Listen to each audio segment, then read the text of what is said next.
Welcome to the City Current Show. I'm your host, Jeremy Park. We're always honored to bring you inspiring stories of individuals and organizations making a difference and powering the good. And we love having executive coaches and authors and consultants come on the show. In this case, we're honored to be with Marc Wolfe. He's the founder and Chief Thought Provoker with Marc A, Wolfe Enterprises. Marc, how are you doing? I'm doing great, Jeremy. You know what? You're right. It's great being around people that actually want to continue to improve. And I know that City Current does that all the time. And I'm happy to be here and be able to share our story. Absolutely. Well, we definitely appreciate everything you're doing, and we'll have some fun with this because you do so many different things covering so many different topics, especially on the executive coaching side and pouring in, and whether that's purpose, fueling change, creating innovation. There's so many things, but let's start with a little bit of your backstory. Give us some of your kind of backstory in terms of how you got into the field of executive coaching and consulting.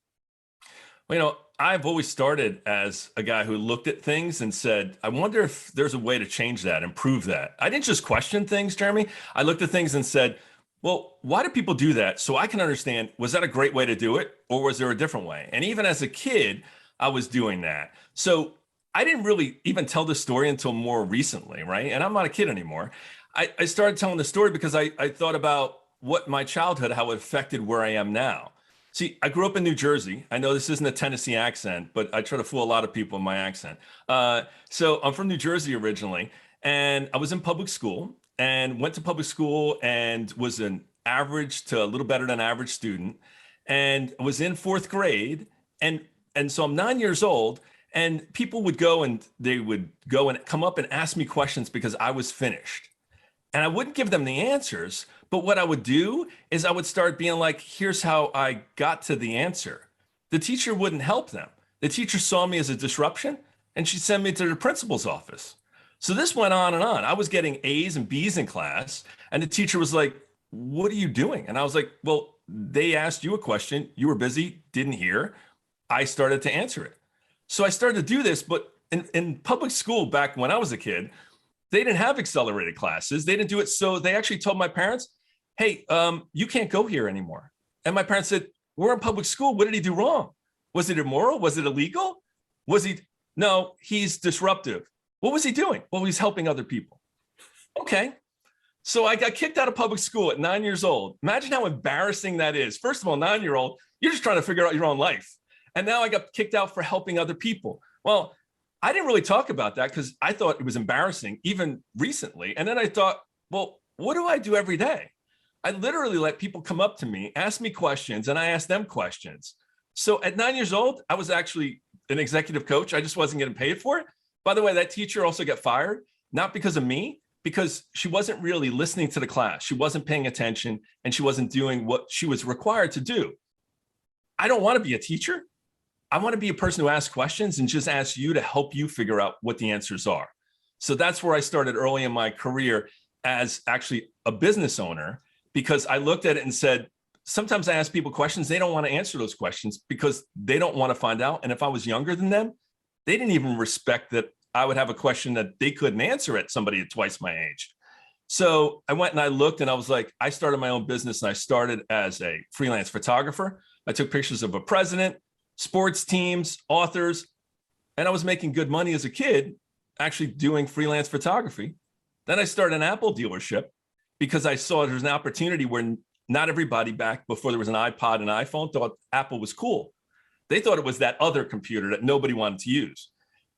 Jeremy, I always look in the niches, right? I always look to say, where's the edge of something? And if we did that a little different, what would happen? That's how I got into what I'm doing today. Well, and I think the key is it's not just asking questions, it's asking the right questions. And that's part of the key. And so you know the right questions to ask, like you said, kind of looking at the fringe and where the opportunities are. And also stepping out and being a noticer and saying, okay, wait a second, I got to pay attention so that I can ask the right questions and help guide people in the right direction. And so talk about some of the questions that you like to ask, some of the challenges that you're seeing on your end with the executives that you're coaching. So being from the North, it's a little different than being from the South, right? So when you walk up to somebody in the North at an event, usually they ask you where you live and what do you do, right? Because they want to do business with you, don't even care who you are. And again, there's nothing against the North. It's just the way business is done. In the South, it's what brought you here, right? They want to understand why you're here. What's it about? So when you ask good questions, what I used to ask people, even up North, is not what you do, what do you want to do? And for a moment, they would be like, would you ask me? I was like, what do you want to do? And the answer was always consistently not what they were doing. They would tell me about their hobbies. They would tell me about the charities they work for. They would tell me about everything else except their role, because no one asks them what they want to do. And that's what I do. I listen to what people tell me and I repeat it back. They're like, how did you know that? And I was like, you told me. Doesn't anyone else listen to you and tell you what you say? They're like, I guess not. It's like walking up to somebody and your name tag says Jeremy, and I say, hey, Jeremy, and you're like, how do you know my name? People all have these name tags on with what is going on in their head, but so few people actually listen. So when I hear it, I ask a follow-up question, not an invasive question, just what could this be like? What could change?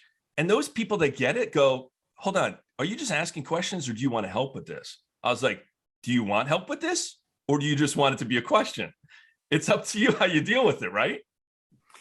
So I look at it as one of the big trends and the pain points is talent. Everyone is looking for the right talent. What are you seeing on that side? Because I think you talk a lot about being undervalued and where that stands, not just for a person, for employees, but also as companies and nonprofits. But what are you seeing on that side as major pain points, major challenges for business leaders? Yeah, it's been a problem prior to the pandemic, right? The pandemic just amplifies so many things. But one of the things was that employees don't feel valued. And that sounds soft. It's like, well, I value them, I pay them. Well, what people do, even outside of nonprofits, is they want to be part of something that's bigger than themselves, right? They want to do something to value their life and know they're producing something that creates some kind of change. If you ask most people, they want to help others, right? Or at least they want to help themselves. So what happens in so many businesses is that business leaders were so busy trying to, many public companies, I have to go and we have quarterly earnings. And many private companies, hey, this is the way we've done things. That's not wrong. It just can be adjusted and also add in, okay, we want to earn money. Well, how do we also listen to our employees and understand what they think? Well, we do surveys. That's not the same. What we need is that when I talk about innovation, I talk about when clients and people work with me, they go and they want to understand, what are we not listening to inside our own organization that's leaving? But they don't ask it that way. They say, why are we losing people? Okay. And we start with asking people, what could change? And then we get some of these great ideas from line workers and other people who aren't ever in the conversation. And they literally come up with something that is so innovative, but it never trickles up to the point where somebody acts on it because they're like, well, that would cost a lot of money or that would take risk. What companies are doing is they're taking more risk by not listening to their people because then they're replacing them. And it's this cycle that's not going to change. Now they think, well, if we pay them more or we join, like Amazon's getting a union, what a cry for help is thinking you're going to pay it or you're going to unionize it, you're going to change it. If you don't listen, all you're doing is adding rules and complexity to something that's so fundamental, what we all wanted as a kid, just to be heard, right? And unlike as a kid, as full-grown adults, we want to be heard for different reasons. So what I see is there's employers that have not had massive turnover, that built a culture in their organization where people mentor each other, collaborate together, and literally build a camaraderie that some of these people don't even have in their own lives outside of work. How do you open the conversation? I'm thinking right now, some of the interesting conversations I've been having on my end, for instance, is that disconnect between leadership and employees. And you're seeing this massive disparity in the rich getting richer, so to speak, record profits on one side, and yet cutting hours, cutting benefits, a lot of issues on the employee side, no higher purpose. How do you start bridging those sort of and having those sort of conversations to say there is a disconnect, there is a challenge? How can we find that collaborative opportunity to work together to create a culture that really does thrive? So it's a good news, bad news story. Not every company, even the ones you think are going to get it, are going to get it. They're going to act like they get it. There's been reports about diversity and inclusion, how it was a 1-year stint, and how you look and you found out it kind of just died on the vine. And not because of the pandemic, it's because, well, it was good marketing. That's a stand. Some people put efforts into things that they think are important.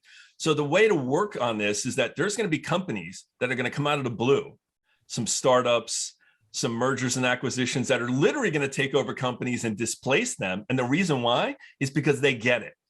They're knowing that dealing with 5 generations in the workforce. I mean, I have kids that were born in 98 and 2000.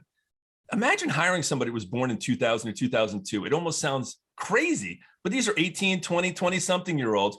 Jeremy, if we aren't taking into account the changes in the environment and the changes in workforce, let me just give you one example of industries that really never got it. There's people, I just was at an event, and there were people that were retiring, right? They've been there 30, 40 years, right? Our grandparents and our parents' ages of doing things. And that workforce, a third of the workforce can be gone in the next few years. You can't fix that now. You should have fixed that decades ago. Why didn't they fix it decades ago? Because it was a problem to kick down the road. It was a problem, well, some people don't want to work in manufacturing. Some people don't want to work in certain sectors. I'm seeing that in hospitality. I did a keynote at a hospitality event in 5 different cities.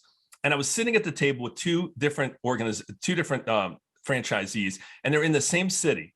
One said, we had 140 people that we had to interview that said they were going to get interviewed. 14 showed up, 2 we hired.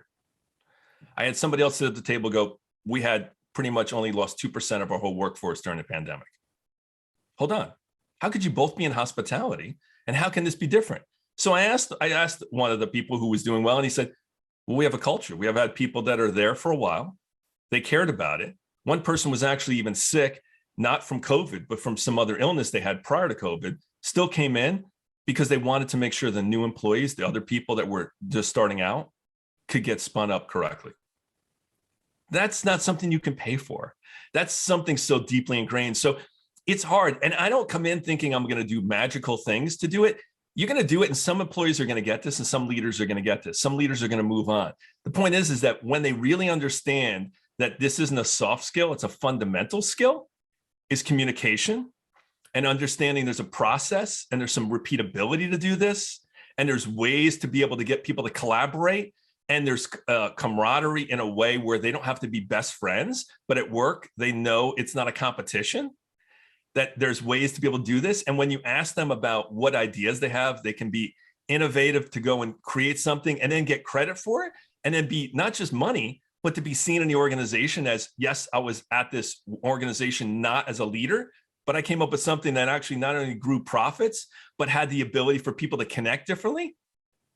That's something most people could never do unless they're an entrepreneur. To work for an organization, be able to create that kind of intellectual property and ideas, I've seen it happen. I've seen cultures change in an organization, and it's possible. But guess what the thing is? It's mindset and desire. What excites you either as a trend or an opportunity for the future? So in your world, what's something that's exciting? I really think that people are undervalued. So the irony in this is that a lot of leaders have imposter syndrome. And I know you've spoken about that in the show. I don't speak about that specifically because it sounds something hard to understand. What I say is, have you ever thought about how you do something and it comes easy to you, but you really don't give it the value? And I go deeper into, like, it's called the curse of knowledge, right? You know so well, so you explain to somebody else and they don't get it, and you're like, well, it must be them. I just know this stuff. There's a disconnect between the knowledge you have, but you don't put a lot of value on it because you're so used to it. And then what happens is, if you don't value some of your skills, you don't value your teams. So it moves to an organization where if I don't value me and I don't value others, and it's not always intentional, right? This isn't like I don't want to value myself and I don't care about my people. Coming in and showing people the value they provide. And, Jeremy, I'm not a cheerleader, right? I'm not one of the ones who goes, hey, everything's going to be all right. Maybe it's the New Jersey thing in me, but I kind of tell people the way I see it and go, what do you want to do about it, right? How do you want help? How do you want to work through it?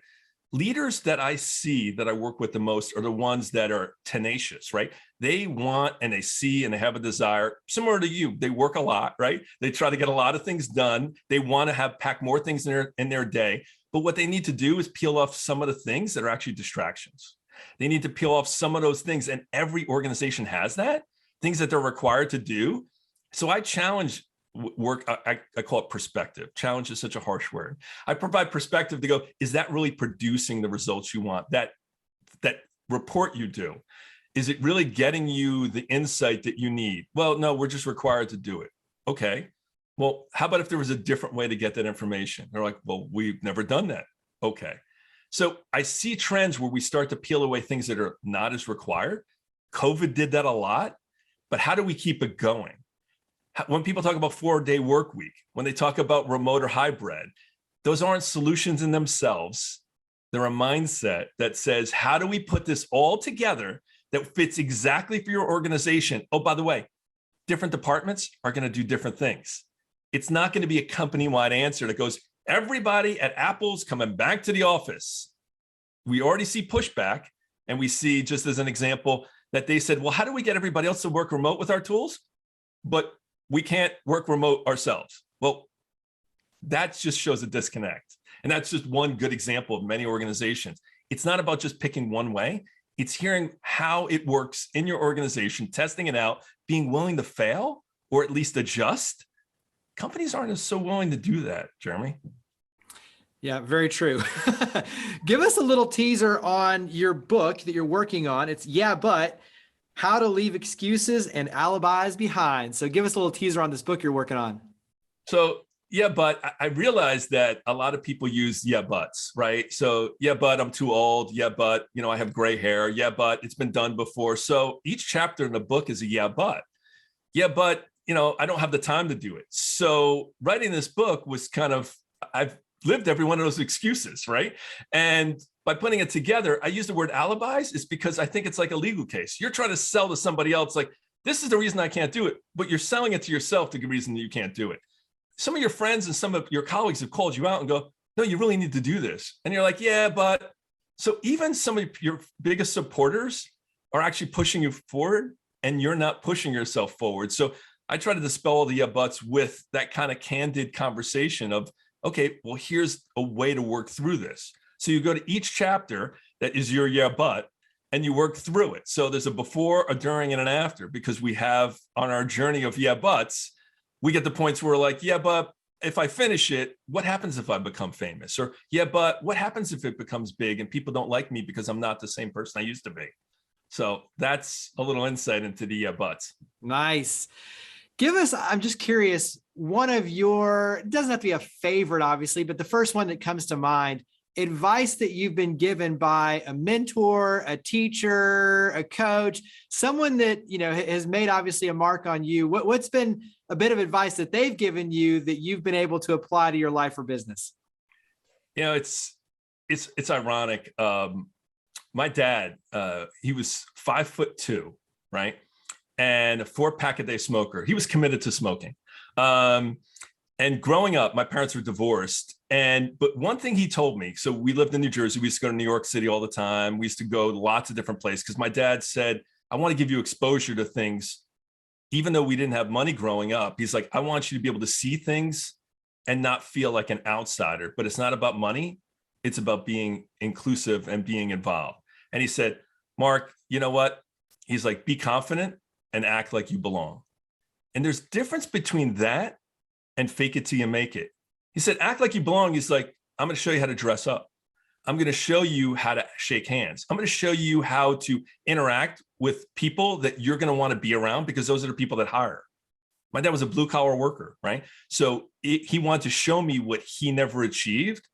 And that stuck with me as a little kid. And it's worked even to this day that I'm able to go in front of audiences or able to go and have conversations with large companies and executives. Because guess what, Jeremy? They're just like you and I. They're just regular people. And you know what? They have the same problems. And you and I don't work for companies. We work for people at companies.